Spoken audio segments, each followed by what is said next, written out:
Hello students and welcome back to your online video classes. Hopefully आप लोग सब अच्छे होंगे। तो बच्चों हम लोग आज फिजिक्स का डिस्कशन करने जा रहे हैं एक और important topic that is combination of cell. But उससे पहले थोड़ा सा एक बात कर लेते हैं कि हम लोग पहले क्या पढ़ चुके हैं इलेक्ट्रिक सेल के बारे में, है ना। इलेक्ट्रिक सेल के बारे में हम लोग पहले से क्या पढ़ चुके हैं, ठीक है। उससे पहले जान लेते हैं बच्चों, इलेक्ट्रिक सेल जैसे उसे डिनोट करते हैं इस तरीके से, उसका इंटरनल रेजिस्टेंस होता है, ठीक है। इस तरीके से ये पॉजिटिव टर्मिनल हो गया और ये नेगेटिव टर्मिनल हो गया सेल का, और ये इंटरनल रेजिस्टेंस स्मॉल आर। जब भी एक सेल बनाया जाता है बच्चों, उसका ईएमएफ डिटरमाइंड होता है, पहले से ही डिसाइडेड होता है। ईएमएफ क्या होता है ना, potential difference, okay, potential difference when no current is withdrawn, when no current is withdrawn, okay. जब कोई करंट विथड्रॉ नहीं हो रहा होगा उस वक्त जो पोटेंशियल डिफरेंस होगा उसे ईएमएफ बोलेंगे। मान लो आपने इस सेल को किसी एक बल्ब या किसी चीज से कनेक्ट कर दिया तो करंट फ्लो होना स्टार्ट हो जाएगा, पॉजिटिव टर्मिनल से करंट निकलेगा, है ना। तब जो पोटेंशियल डिफरेंस होता है बच्चों उसे हम लोग कहते हैं टर्मिनल वोल्टेज। तो ये V लिखते हैं, उसे V is the potential difference when current is drawn, okay. जब करंट विथड्रॉ होगा उस वक्त जो पोटेंशियल डिफरेंस होगा उसे हम लोग V कहते हैं।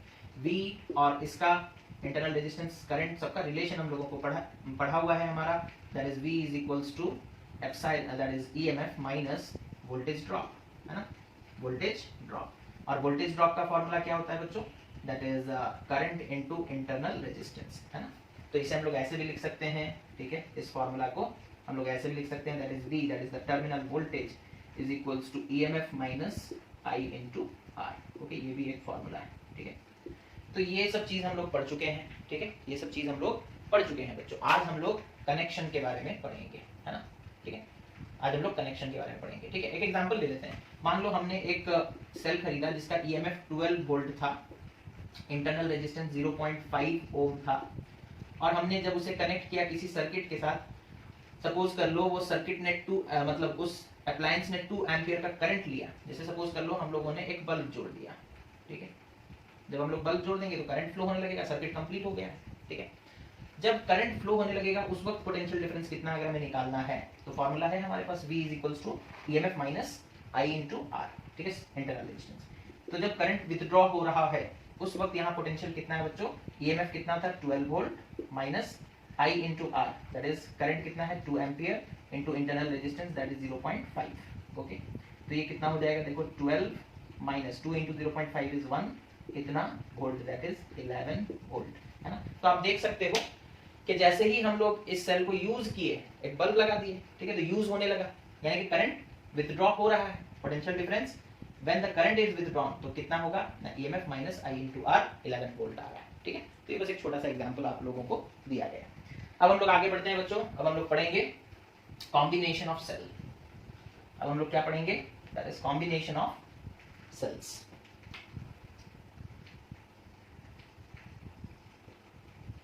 कॉम्बिनेशन ऑफ सेल्स, ठीक है।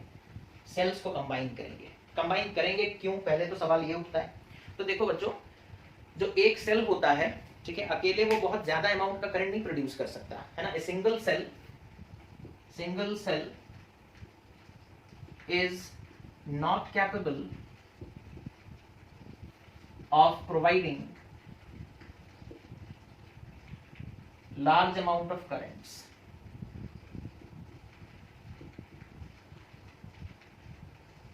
ठीक है।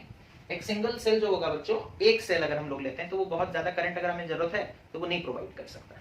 तो हम लोग क्या करते हैं, इस चीज को मतलब ठीक करने के लिए हम लोग क्या करते हैं, सेल्स को कंबाइन करते हैं। सो we combine cells, okay, to meet our requirement, है ना।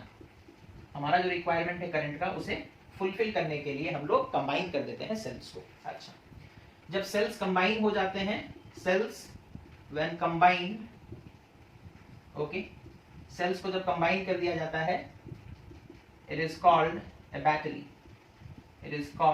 ए बैटरी, ठीक है। सेल्स को कंबाइन करने पर जो मिलता है बच्चों, उसी को हम लोग बैटरी कहते हैं, उसी को हम लोग क्या कहते हैं, बैटरी। ठीक है, अच्छा, तो ये हो गया हम लोग कंबाइन क्यों करते हैं, और कंबाइन करने के बाद उसका जो नया नाम होता है उसे हम लोग क्या कहते हैं, वो भी हम लोग यहाँ पर देखें। अब हम लोग बात करते हैं बच्चों कैसे कंबाइन करेंगे, क्या क्या मेथड्स हैं, क्या क्या वे हैं कंबाइन करने के। तो बेसिकली हम लोग दो तरीका यूज करते हैं, एक होता है सीरीज कॉम्बिनेशन, ओके,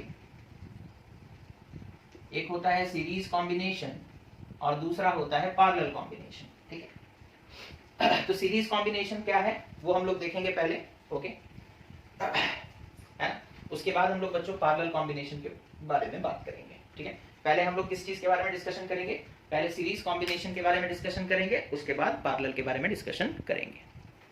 तो सीरीज कॉम्बिनेशन क्या होता है ना,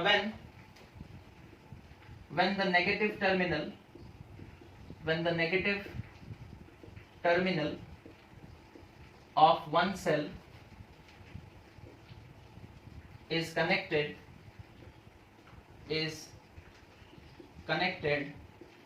to the positive terminal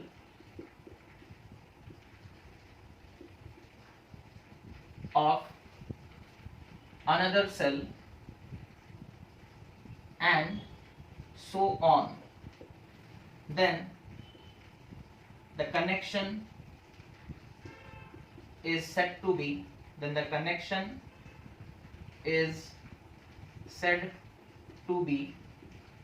series connection। ठीक है, जब सेल्स इस तरीके से कनेक्टेड होंगे कि उनका नेगेटिव, एक सेल का नेगेटिव टर्मिनल दूसरे सेल के पॉजिटिव टर्मिनल के साथ कनेक्टेड हो, ठीक है, तो हम लोग कहेंगे कि वो सेल्स जो हैं सीरीज में कनेक्टेड हैं। ठीक है, जैसे कि डायग्राम अगर हम लोग बनाएंगे इस तरीके से, सपोज कर लो ये एक सेल, ये उसका इंटरनल रेजिस्टेंस, ठीक है, उसके बाद दूसरा सेल का पॉजिटिव टर्मिनल यहाँ कनेक्टेड है, ठीक है, फिर इस तरीके से इसका इंटरनल रेजिस्टेंस, ठीक है, ऐसे चलेगा। ओके, तो हम लोग बोलेंगे कि ये सीरीज में कनेक्टेड है, इसका नेगेटिव टर्मिनल दूसरे वाले सेल के पॉजिटिव टर्मिनल के साथ कनेक्टेड है। ठीक है, इस तरीके के कनेक्शन को हम लोग क्या बोलते हैं बच्चों, सीरीज कनेक्शन। ठीक है, इस तरीके के कनेक्शन को हम लोग क्या कहते हैं, सीरीज कनेक्शन। अब हम लोग देखेंगे जब सीरीज में कनेक्ट कर देते हैं तो नेट ईएमएफ कितना होता है। सपोज कर लो ये सेल है, इसका ईएमएफ E1 है, इस सेल का ईएमएफ E2 है, इस सेल का, है ना, ये एक सेल हो गया, ठीक है, इस सेल का इंटरनल रेजिस्टेंस सपोज R1 है और ये जो दूसरा सेल है उसका इंटरनल रेजिस्टेंस R2 है। ठीक है, इस तरीके से हम लोग बोले कि दो सेल्स हैं। ठीक है, अब हम लोग यहाँ पर देखो 3 पॉइंट मार्क कर लेते हैं बच्चों। सपोज इस पॉइंट का नाम मैंने दे दिया A, ओके, बीच में कोई एक पॉइंट ले लेते हैं, सपोज इस पॉइंट का नाम हम दे देते हैं, इस पॉइंट का नहीं, इस पॉइंट का नाम सपोज हमने दे दिया B, ओके, और इस पॉइंट का नाम हमने दे दिया सपोज कर लो C। ठीक है, तो ये 3 पॉइंट्स हम लोगों ने चूज किया। ठीक है, okay, A, B and C। ठीक है, पॉइंट A का जो पोटेंशियल होगा उसे हम बोलेंगे सपोज VA, पॉइंट B का जो पोटेंशियल होगा उसे सपोज हम बोलेंगे VB, और पॉइंट C का जो पोटेंशियल होगा उसे सपोज हम बोलेंगे VC। ठीक है, अब सपोज कर लो इस सेल को किसी सर्किट के साथ कनेक्ट किया गया तो करंट फ्लो होगा, करंट फ्लो होगा, ऑब्वियसली होगा, है ना। करंट सपोज कर लो I अमाउंट का फ्लो कर रहा है। अब बच्चों सीरीज कनेक्शन है तो सेम करंट फ्लो होगा, है ना, याद रखोगे सीरीज में करंट डिवाइड नहीं होता। तो जो नेट करंट है वो इस, यहाँ पर भी I होगा, यहाँ पर भी I अमाउंट का होगा और यहाँ पर भी I अमाउंट का होगा। ठीक है, तो इस तरीके का बच्चों सिचुएशन है ना। अच्छा, अगर हमें बोला जाएगा potential at point A minus potential at point B करो तो हमें इस सेल के अक्रॉस का पोटेंशियल पता चल जाएगा जब करंट फ्लो कर रहा है तब। ठीक है, तो VA माइनस VB कितना होगा बच्चों, ठीक है, VA माइनस VB it will be equal to EMF1 minus current कितना फ्लो कर रहा है that is I into internal resistance कितना है R1। ठीक है, ये हो जाएगा इसके अक्रॉस का potential difference when current is flowing. याद करो जब एक सेल था, कंफ्यूज नहीं होगे, एक सेल था, इंटरनल रेजिस्टेंस R था, EMF E था, है ना, करंट I फ्लो कर रहा था, तो V का इक्वेशन क्या आता था, V मतलब potential difference that is VA, यानी कि इस पॉइंट को अगर A बोलेंगे, इस पॉइंट को अगर B बोलेंगे तो V is nothing but VA माइनस VB, इस पॉइंट का पोटेंशियल माइनस इस पॉइंट का पोटेंशियल। हम लोग इक्वेशन लिखते वक्त, फॉर्मूला लिखते वक्त सिंपली V लिख देते हैं, लेकिन उसका मतलब होता है VA माइनस VB, पोटेंशियल डिफरेंस, इस पॉइंट का पोटेंशियल और दूसरे पॉइंट के पोटेंशियल के बीच में डिफरेंस कितना है। तो ये क्या होता था formula that is E minus IR, है ना, यही तो फॉर्मूला था। ठीक है, तो इसी फॉर्मूला को ये दिख रहा है तो चलो तो हम लोगों का ये उसी हिसाब से VA माइनस VB, ठीक है, कितना आ रहा है, दैट इज तुम्हारा EMF 1 माइनस IR1, इसे बोले इक्वेशन नंबर 1, ठीक है। उसके बाद देखो अगर B पॉइंट और C पॉइंट का पोटेंशियल डिफरेंस निकालते हैं, that is VB minus VC, तो कितना आएगा देखो, EMF 2 माइनस IR2, इसे हम बोले इक्वेशन नंबर 2, ठीक है।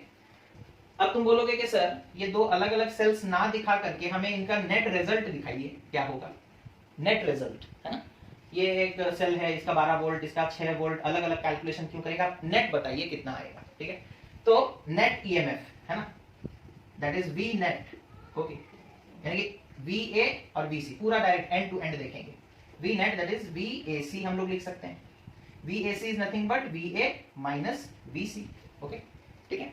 अच्छा, ठीक है, अब देखो इन दोनों इक्वेशन को ऐड करते हैं, ठीक है, इक्वेशन 1 और इक्वेशन 2 को, ठीक है। तो ऐड करने से देखो minus VB plus VB cancel हो जाएगा, है ना, और बचेगा क्या, VA minus VC, it will be equal to how much, add कर रहे हैं, EMF 1 minus sorry plus EMF 2 that is E1 plus E2 minus IR1 minus IR2, तो माइनस को कॉमन ले लिए और लिख देते हैं, I भी कॉमन चला जाएगा, दोनों में I है, तो I into R1 plus R2, ठीक है। This is the potential difference across the total, okay, पूरा नेट, ठीक है, इस पॉइंट और इस पॉइंट, इसके बीच में दो सेल है, तो इस पॉइंट का और इस पॉइंट का अगर पोटेंशियल डिफरेंस निकालिए, मतलब अंदर में जो भी है उनका पोटेंशियल डिफरेंस ऑटोमेटिकली निकल जाएगा। तो VA माइनस VC कितना आ रहा है बच्चों, that is E1 plus E2 minus I into R1 plus R2, and VA minus VC को हम V नेट लिख सकते हैं या सिंपली V भी लिख सकते हैं, तो V कितना आ गया, that is E1 plus E2 minus I into R1 plus R2, ठीक है। This is the equation of potential difference, equation of potential difference, ठीक है। तो यहाँ साफ दिख रहा है कि जब सीरीज में सेल कनेक्टेड होते हैं तो उनके EMF ऐड होते हैं, है ना, और वोल्टेज ड्रॉप भी ऐड होता है, वोल्टेज ड्रॉप भी ऐड होता है, ठीक है।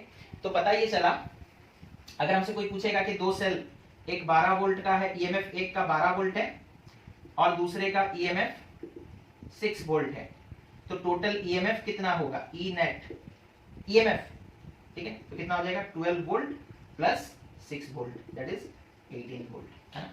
अगर हमसे कोई बोलेगा कि ये जो 12 वोल्ट का सेल है इसका इंटरनल रेजिस्टेंस 2 ओम है और 6 वोल्ट वाले सेल का इंटरनल रेजिस्टेंस 1 ओम है, तो टोटल रेजिस्टेंस कितना हो जाएगा, दैट इज R इक्विवेलेंट, है ना, टोटल इंटरनल रेजिस्टेंस कितना हो जाएगा, that is R1 plus R2, R1 कितना है 2 और ये कितना है 1, तो 2 प्लस 1 दैट इज 3 ओम, ठीक है, 3 ओम।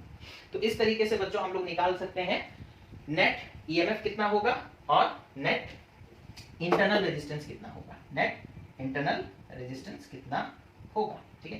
तो यहाँ साफ साफ दिख रहा है कि सीरीज में अगर हम लोग सेल्स को लगाते हैं तो EMF ऐड हो जाता है सिंपली, है ना, सिंपली ऐड होगा, ठीक है। नेट पोटेंशियल डिफरेंट आएगा, ऑब्वियसली नेट पोटेंशियल निकालना है तो ये फॉर्मूला यूज करना पड़ेगा, लेकिन हमें सिर्फ नेट EMF निकालना है, ठीक है, तो E1 प्लस E2 करना है, E1 प्लस E2 करना है, ठीक है। तो इस तरीके से बच्चों सीरीज कॉम्बिनेशन होता है। अगर आप बोलोगे कि sir n number of cells लगे हुए हैं, ठीक है, इतना पहले नोट कर लो, ठीक है। अब देखो सपोज कर लो आप बोलोगे कि सर बहुत सारे सेल्स हैं, है ना, n नंबर ऑफ सेल्स हैं, ठीक है, n नंबर ऑफ सेल्स हैं, सपोज कर लो इस तरीके से, एक सेल उसका इंटरनल रेजिस्टेंस, फिर दूसरा सेल, फिर उसका इंटरनल रेजिस्टेंस, फिर तीसरा सेल, फिर उसका इंटरनल रेजिस्टेंस, ठीक है। इस तरीके से कितने सेल्स हैं ना, n नंबर ऑफ सेल्स हैं, ठीक है। इसका EMF सपोज कर लो E1, इसका इंटरनल रेजिस्टेंस R1, ये दूसरे वाले सेल का EMF सपोज E2, इसका इंटरनल रेजिस्टेंस R2, तीसरे वाले सेल का E3, इसका internal resistance R3, nth number of cell, जो nth नंबर ऑफ सेल है उसका EMF सपोज En और उसका इंटरनल रेजिस्टेंस Rn, ठीक है। अब हमें बोला find net, find equivalent EMF, है ना, find equivalent EMF, that is E equivalent निकालना है, नेट EMF कितना है, तो सिंपली ऐड करोगे EMF 1 plus EMF 2 plus EMF 3 plus dot dot plus EMF nth, okay. उसी तरीके से तुम्हें बोलेगा फाइंड नेट इंटरनल रेजिस्टेंस और equivalent internal resistance, equivalent internal resistance, तो क्या हो जाएगा फॉर्मूला ना, R equivalent will be equal to R1 plus R2 plus R3 plus dot dot dot plus Rn। सारे इंटरनल रेजिस्टेंस को नॉर्मली ऐड कर दो, तुम्हें नेट इंटरनल रेजिस्टेंस पता चल जाएगा, है ना। तो this is the case of series combination, this is the case of series combination, इतना नोट कर लो पहले। इसके बाद डिस्कशन करेंगे बच्चों पैरेलल कॉम्बिनेशन का, है ना। इसके बाद डिस्कशन करेंगे हम लोग पैरेलल कॉम्बिनेशन का, ठीक है। ये हो गया सीरीज कॉम्बिनेशन ऑफ सेल्स, है ना। इसके बाद डिस्कशन करेंगे किस चीज का, पैरेलल कॉम्बिनेशन ऑफ सेल्स का, ठीक है। कॉम्बिनेशन ऑफ सेल्स में दूसरा type that is parallel combination of cells, ठीक है। अच्छा एक चीज हम बताना भूल गए सीरीज कॉम्बिनेशन में, जैसे सपोज कर लो हम लोग बोलते हैं नेगेटिव से पॉजिटिव कनेक्ट होना चाहिए, ठीक है। सपोज कर लो एक सेल का नेगेटिव और दूसरे सेल का नेगेटिव कनेक्टेड है, तब क्या करेंगे, तब क्या फॉर्मूला होगा, है ना। एक सेल का नेगेटिव और दूसरे सेल का भी नेगेटिव ही कनेक्टेड है, इसका ईएमएफ सपोज कर लो E1 है, इसका ईएमएफ E2 है, इसका इंटरनल रेजिस्टेंस R1, इसका इंटरनल रेजिस्टेंस R2, ऐसा कनेक्शन, ये भी सीरीज है बच्चों, है ना। अब अगर हमें बोलेगा फाइंड इक्विवेलेंट ईएमएफ, तो तुम्हें देखना पड़ेगा कौन बड़ा है। मान लो EMF 1 is greater than EMF 2, ठीक है। तो यहाँ पर लिखोगे net EMF is equals to E1 minus E2, subtract होगा, है ना। अगर नेगेटिव से नेगेटिव जुड़ा है तो बच्चों सब्ट्रैक्ट हो जाएगा, पॉजिटिव से पॉजिटिव जुड़ा है तो सब्ट्रैक्ट हो जाएगा, है ना। अच्छा, और नेट इंटरनल रेजिस्टेंस वो सेम रहेगा, that is R1 plus R2 ही रहेगा, है ना। रेजिस्टेंस हमेशा ऐड होता है, इस चीज को याद रखोगे, चाहे कनेक्शन कैसा भी क्यों ना हो, ठीक है। लेकिन ईएमएफ जो नेट आएगा, जैसे मान लो ये 12 वोल्ट का है, ये 6 वोल्ट का है, ठीक है, और ऐसे कनेक्टेड है, ठीक है। इसका नेगेटिव इसके पॉजिटिव के साथ नहीं कनेक्टेड, इसका नेगेटिव इसके नेगेटिव के साथ कनेक्टेड है, ठीक है। तो नेट ईएमएफ कितना हो जाएगा, बड़ा कौन है देखो 12, तो net EMF will be 12 minus 6, that is कितना आ रहा है 6 वोल्ट। और फाइनली करंट किधर फ्लो करेगा, बड़े वाले का देखो पॉजिटिव इधर है, तो करंट इधर फ्लो करेगा और इधर से एंटर करेगा, ठीक है।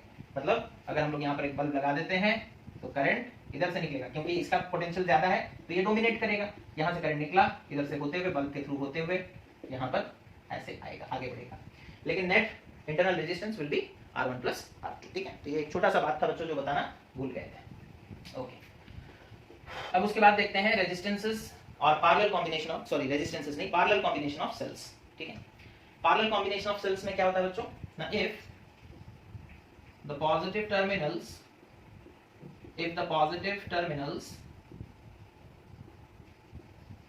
of all the cells, if the positive terminal of all the cells are connected to a point and all the negative terminals of the cells are connected to another point, ठीक है, then the cells are said to be connected in parallel, then the cells are said to be connected in parallel, okay। जब ऐसा connection होगा, जैसे suppose कर लो दो point है, इधर एक पॉइंट है, इधर एक पॉइंट है, दो पॉइंट है बच्चों, है ना। और हम लोग सपोज कर लो दो सेल लेते हैं, ओके, इस तरीके से, इधर एक सेल है, ये उसका पॉजिटिव टर्मिनल, ये उसका नेगेटिव टर्मिनल, ये उसका इंटरनल रेजिस्टेंस, ठीक है, ओके। अच्छा, इसका ईएमएफ सपोज E1, इसका internal resistance suppose R1, EMF E1, internal resistance R1, ठीक है। अच्छा, दूसरा एक सेल है बच्चों, दूसरा एक सेल है, ओके, उसका पॉजिटिव टर्मिनल भी इसी पॉइंट से कनेक्टेड है, उसका पॉजिटिव टर्मिनल भी इसी पॉइंट से कनेक्टेड है और उसका नेगेटिव टर्मिनल भी इसी पॉइंट से कनेक्टेड है, ठीक है। सपोज इसका ईएमएफ हो गया E2, इसका इंटरनल रेजिस्टेंस R2, ठीक है। तो यहाँ पर देख सकते हो दोनों ही सेल्स, इसका पॉजिटिव इस पॉइंट के साथ कनेक्टेड है, इसका नेगेटिव इस पॉइंट के साथ कनेक्टेड है, ठीक है। तो हम लोग बोल सकते हैं अगर इस तरीके का कनेक्शन है तो हम लोग बोल सकते हैं कि दे आर पैरेलली कनेक्टेड, इस पॉइंट का नाम सपोज हम दे दिए B1, इस पॉइंट का नाम सपोज हम दे दिए B2, ठीक है। अच्छा, और सपोज कर लो ये जो कॉम्बिनेशन है सेल का, ये किसी सर्किट के साथ कनेक्टेड है तो करंट फ्लो करेगा, सपोज ईएमएफ जिस सेल का E1 है उससे करंट निकला I1, ईएमएफ जिस सेल का E2 है उससे करंट निकला I2, दोनों ही करंट मिल गए और इधर टोटल करंट हो गया I, है ना। इधर से करंट आया, इधर से करंट आया, दोनों मिल जाएंगे और फ्लो करेंगे। मान लो यहाँ पर एक ऐसे बल्ब लगा हुआ है ना, हमेशा बल्ब ही लगा देते हैं सर, ठीक है। तो यहाँ से करंट आएगा, इस सेल से करंट निकल कर आएगा, इस सेल से करंट निकल कर आएगा, दोनों करंट मिलेंगे और जाकर के बल्ब के थ्रू फ्लो होंगे और ऐसे रिटर्न आएंगे। फिर इसका करंट इधर से लौट आएगा, I2 इधर लौटेगा, I1 इधर लौटेगा, है ना, इस तरीके का होगा।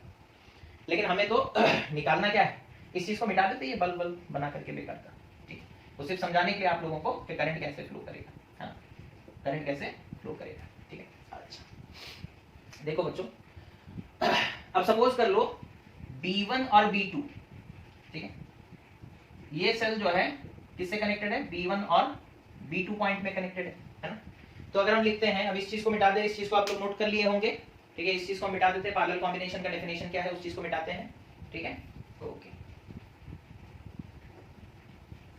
सपोज कर लो हम बोलते हैं इस पॉइंट और इस पॉइंट का जो पोटेंशियल डिफरेंस है उसे हम बोलते हैं V, तो V will be equal to VB1 minus VB2, ठीक है, V will be equal to VB1 minus VB2। तो V का फॉर्मूला क्या आ जाएगा बच्चों, दैट इज, हम लोग सिर्फ इस सेल को अभी कंसीडर कर रहे हैं, E1 माइनस I1 R1, है ना, I1 R1, ठीक है।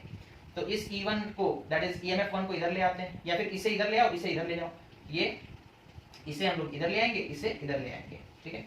तो माइनस I1 R1 इधर आएगा तो हो जाएगा plus I1 R1, it is equals to EMF, और ये भी इधर जाएगा तो माइनस V हो जाएगा, है ना। अच्छा अब उसके बाद देखो यहाँ से I1 का क्या इक्वेशन आ रहा है ना, I1 will be equal to E minus V divided by R1, इधर जाकर डिवाइड हो जाएगा। So this is the equation for I1। I1 का इक्वेशन निकल गया, ठीक है। अच्छा अब हम लोग इस सेल को देखेंगे, ठीक है, ये जो दूसरा वाला सेल है, ये वाला सेल, ये भी कौन से पॉइंट से कनेक्टेड है बच्चों, B1 और B2 से ही कनेक्टेड है, यानी कि इसका पोटेंशियल डिफरेंस भी सेम होगा, बिकॉज़ सेम पॉइंट है ना, सेम पॉइंट है ना। ये सेल भी इन दोनों पॉइंट से कनेक्टेड है, ये सेल भी इन दोनों पॉइंट से ही कनेक्टेड है, दोनों का पोटेंशियल सेम होगा। तो उसके लिए हम लोग क्या लिखेंगे ना, V will be equal to, उसके लिए भी वही इक्वेशन लिखेंगे, that is VB1 minus VB2, ठीक है। अच्छा अब इसे सॉल्व करेंगे तो it will be equal to V is equals to E2, हम लोग सॉल्व इसके लिए कर रहे हैं, तो E2 minus I2 R2 minus I2 R2। उसी तरीके से बच्चों इसके I2 का इक्वेशन क्या आ जाएगा, that is equals to E2 minus V divided by R2, this will be the equation of I2 होगा। तो हमें दो इक्वेशन मिल चुका है, एक I1 का मिल चुका है, I2 का मिल चुका है ना। इन इक्वेशंस को याद रखेंगे, ठीक है। तो हम यहाँ पर लिख देते हैं, अच्छा टोटल करंट कितना है, इधर से I1 आया, इधर से I2 आया, दोनों मिल गए तो I बना। तो हम लोगों को क्या पता है बच्चों ना, I is equals to I1 plus I2, ठीक है, ये हम लोगों को पता है। अब वैल्यू पुट करते हैं, तो I will be equal to I1 की जगह लिख देते हैं, अच्छा ये E1 होगा, E1 minus V divided by R1, E1 minus V divided by R1 plus I2 की जगह ये लिख देते हैं, that is E2 minus V divided by R2, ठीक है। अच्छा अब इसमें से एलसीएम लेना पड़ेगा, ठीक है। R1 R2 है ना, अलग अलग क्वांटिटी है, तो एलसीएम कितना हो जाएगा, R1 into R2, that implies हम लोग लिख सकते हैं I इज इक्वल्स टू कितना हो जाएगा ना, E1 minus V into, LCM लेना तो जानते हो ना, ये R2 जाकर मल्टीप्लाई हो जाएगा R2 प्लस ये कितना हो जाएगा ना, E2 minus V into R1 इधर आकर मल्टीप्लाई हो जाएगा, whole divided by R1 R2, ठीक है। इतना समझ में आ गया। ये अब मैथ है बच्चों, अब एलसीएम लेकर के बस सॉल्व करना है और कुछ नहीं करना है, अब ये मैथ्स का पार्ट है, ठीक है। तो I is equals to, concept यहीं तक था, I is equals to I1 plus I2, I की जगह सॉरी I1 की जगह उसका वैल्यू पुट कर दिए जो यहाँ से निकाले थे, I2 की जगह उसका वैल्यू पुट कर दिए जो यहाँ से निकाले थे। अब उसके बाद सिंप्लीफिकेशन करना है ना, तो इस चीज को मिटाते हैं। तो हमारा इक्वेशन क्या होगा देखो ना, हाँ अब इस R1 R2 को लाकर इधर मल्टीप्लाई कर देते हैं, ठीक है।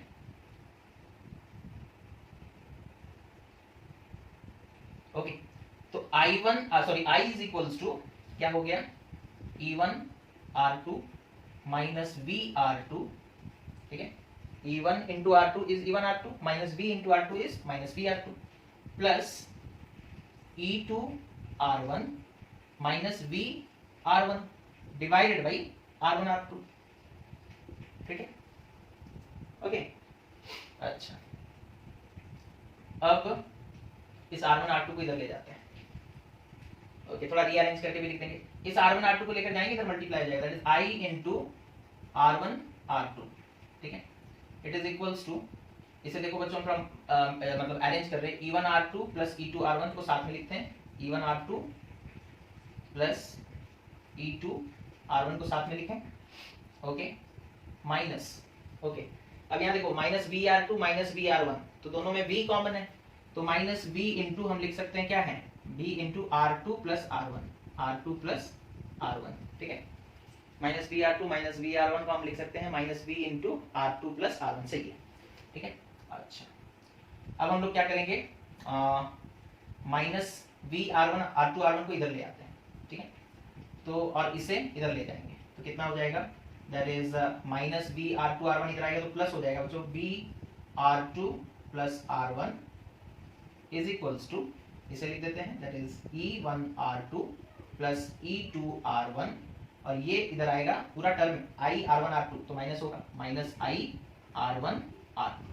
ठीक है, अच्छा, अब हमें B का एक्सप्रेशन चाहिए, R1 R2 को लाकर इधर डिवाइड कर देते हैं, तो B will be equal to E1 R2 plus E2 R1 minus I R1 R2 whole divided by, ये पूरा आकर डिवाइड हो जाएगा, है ना, that is R2 plus R1। ठीक है, R2 प्लस R1। अब इसे तुम चाहो तो अलग अलग करके भी लिख सकते हो, ऐसे पता है तो A minus B by C can be written as A by C minus B by C, लिख सकते हैं, हम लोग वही करेंगे। तो V इज इक्वल्स टू हम लिखेंगे E1 R2 plus E2 R1 divided by R2 plus R1 minus I into R1 R2 divided by R2 plus R1। ठीक है, तो अब थोड़ा कंपेयर करते हैं। हमारा एक सेल होता था तो बच्चों इक्वेशन क्या आता था, V, एक सेल का इक्वेशन क्या आता था, थोड़ा याद करो, एक सेल का इक्वेशन आता था V इज इक्वल्स टू, यहाँ दिख रहा है, तो V is equals to E minus I R I R, है ना, ये आता था। Okay, V is equals to E minus I R। Compare करो इस इक्वेशन को, है ना, इस पूरे इक्वेशन को इसके साथ कंपेयर करो, तो यहाँ E हुआ करता था EMF, यहाँ पर ये पूरा टर्म है, यहाँ पर I R हुआ करता था, यहाँ I R की जगह ये है, तो ये कुछ नहीं बच्चों, this is the equivalent what, हमें अगर कोई पूछेगा EMF का इक्विवेलेंट कितना है, तो हम बोलेंगे E1 R2 plus E2 R1 divided by R1 plus R2, ये दिख रहा है, थोड़ा स्क्रीन नीचे किया जाए, है ना, तो यहाँ कंपैरिजन किया जा रहा है, हमारा इक्वेशन ये निकल कर आया सॉल्व करने पर, एक सिंगल सेल का इक्वेशन ये होता है, हम कंपेयर कर रहे हैं इन दोनों इक्वेशंस को, कंपैरिजन से ये टर्म इससे मिलता जुलता हुआ दिख रहा है, ये टर्म इससे मिलता जुलता हुआ दिख रहा है। ठीक है, तो EMF जो है, नेट EMF का फॉर्मूला ये निकल कर आ रहा है, ये वाला पूरा टर्म जो है ये नेट EMF को रिप्रेजेंट करता है, और R इक्विवेलेंट यानी कि नेट इंटरनल रेजिस्टेंस को कौन रिप्रेजेंट कर रहा है, ये वाला I इंटू R होता था, यहाँ पर यहाँ I इंटू दिस है, तो R इक्विवेलेंट का मतलब R इक्विवेलेंट कितना हो जाएगा, R1 R2 divided by R2 plus R1। ठीक है, तो ये हो गया बच्चों पैरेलल कॉम्बिनेशन, है ना, और ये हो गया उसका इक्विवेलेंट, क्या इक्विवेलेंट EMF और दूसरे का इक्विवेलेंट रेजिस्टेंस, और ये हो गया तुम्हारा net potential difference, terminal potential difference. ठीक है, एक एग्जांपल ले लेते हैं ताकि हम लोगों को आसानी से समझ में आए। एग्जांपल से पहले बच्चों हम लोग थोड़ा और सिंप्लीफाई कर देते हैं ना। देखो ये चीज अब हम मिटा रहे हैं,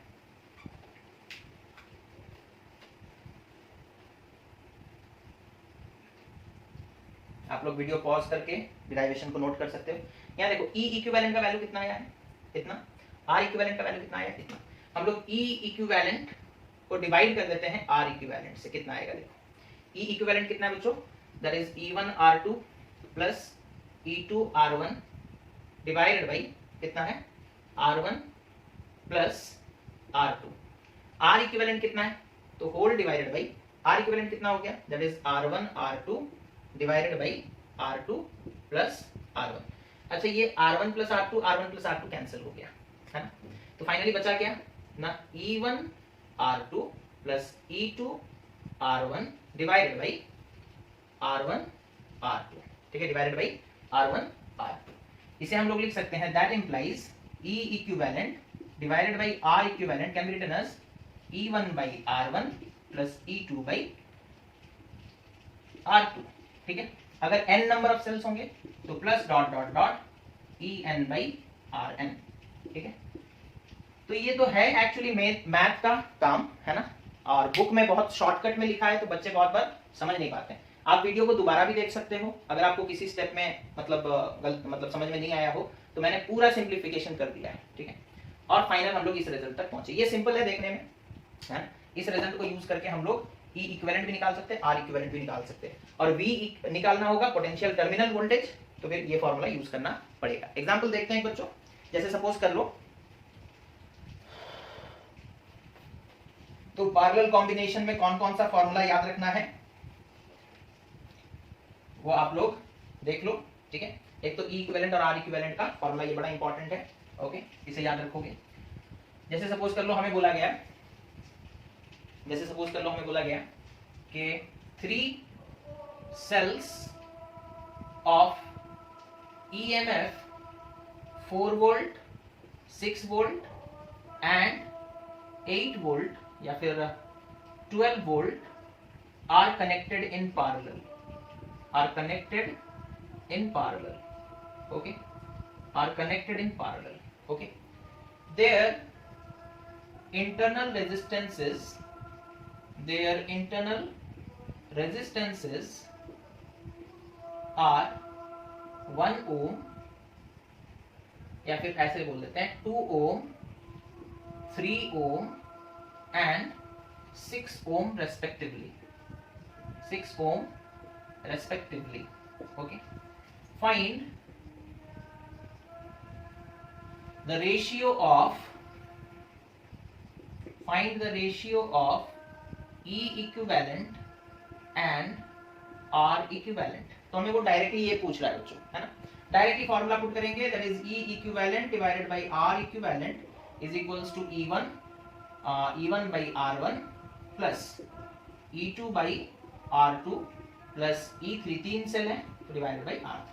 तो कितना हो जाएगा देखो, E1 कितना है 4 डिवाइडेड बाय R1 कितना है बच्चों 2 प्लस E2 कितना है 6 डिवाइडेड बाय R2 कितना है 3 प्लस E3 कितना है 12 डिवाइडेड बाय R3 कितना है 6, ओके।